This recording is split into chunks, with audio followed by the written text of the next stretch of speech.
My name's Murray Gomm, and along with my wife Pam Lincoln, we're the owners of Oranje Tractor Wine. Pam and I have been on our property for 20 years. We've got 20 acres of what was part of my parents' beef cattle farm. We planted the vines in 1998. Most of the wines are made off-site. We do make some wines here. We have a cellar door. But for a long time, for at least 15 years, we've been farming organically and using regenerative farming practices. We've certainly noticed that climate variability is with us, and sometimes it's hard to know what actually season we're in. So in terms of how that impacts on grape growing and wine production, we've certainly experienced some very low rainfall events where over 12 months we've had a significant decrease in rain. If we have 800 to 900 millimetres of rain, predominantly in the winter, there is enough water there for the vines to be quite happy. When we have very low rainfall years, say down to 600 mil, some varieties of the grapes will actually struggle to reach full ripeness, and that will impact on having less fruit flavour. We can actually irrigate the vines, so we do have a soak so we can irrigate. In terms of the rainfall, if rainfall continues to vary and we have low rainfall events and more evaporation, we can address this, and we have been addressing this through regenerative farming, which is about making sure you have healthy soil, so actually increasing the amount of carbon in your soil. So growing organically or using regenerative farming practices has these built-in protective factors that we can capture more of the rain that's actually landing on our property.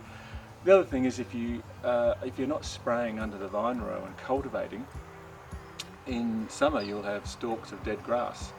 This dead grass will actually harvest dew at night and pump water under the ground, so that will that obviously increases the amount of water in the soil. So a rain gauge only measures the rain that's falling out of the sky, but there are other ways that water can get into the soil as well.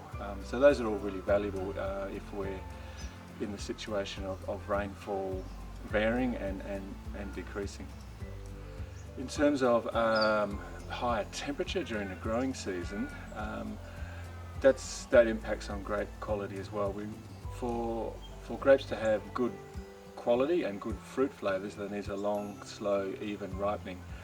So if we're having increased temperatures in summer, we can address that through canopy management. So with a grapevine, we're sort of controlling where the foliage goes. We train some foliage up and some down, and that is to expose the fruit to moving air and sunlight, to reduce humidity, to reduce disease. So we can leave a few sort of canes just hanging out a little bit above grapes to protect them against the sun. So that's probably the main thing for us in terms of canopy management if we're getting really hot days. There is an upside to increased temperature and higher evaporation for the vineyard. So grapes and a lot of produce, a lot of fruit, vegetables don't like humidity. Humidity can lead to mildew, downy mildew, powdery mildew and botrytis in grapes.